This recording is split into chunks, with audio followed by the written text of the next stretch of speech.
So, ayun guys, good afternoon sa inyong lahat. Good morning sa ibang bansa. Ayan, mag-unboxing tayo guys ng Plus Express from Lazada. Ayun, ito guys ay isang microphone ba at singer na tayo guys. Singer na tayo. Singer na si Manaylo.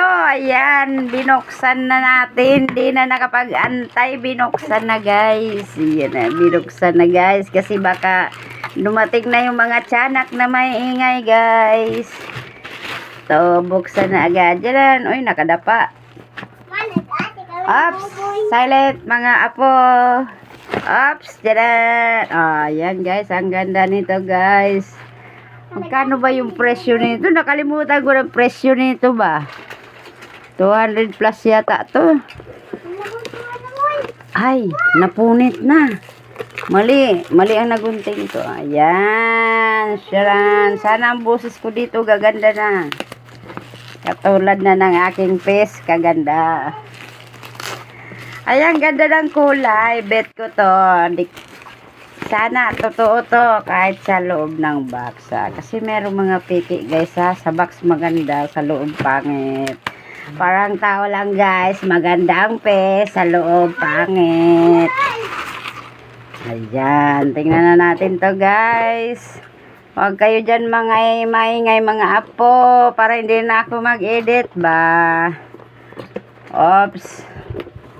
Ayan, open na natin. Ay, trulala guys. Magandahin talaga ang color. Pink. Ay, nako. Pink talaga. Pang girl, lalo. Oh, pink talaga siya. Ito, try natin ito mamaya sana. Tapos, ito yung kanyang microphone. Ayos. Parang pambakla lang. Uy, parang galing US, oh. Oy, talaga, made in USA nga. Oh. Na-try nga natin to. Wala na na bang ano dito. Made in US. China US.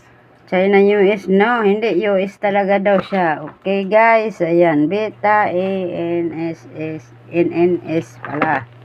Testing na natin to, guys. Wait for a while. Kukunin ko yung speaker ba? Speaker. Testing na to guys. Kung maganda ba to? Maganda. Guys, andito na ang aking speaker. Ayan. Oops.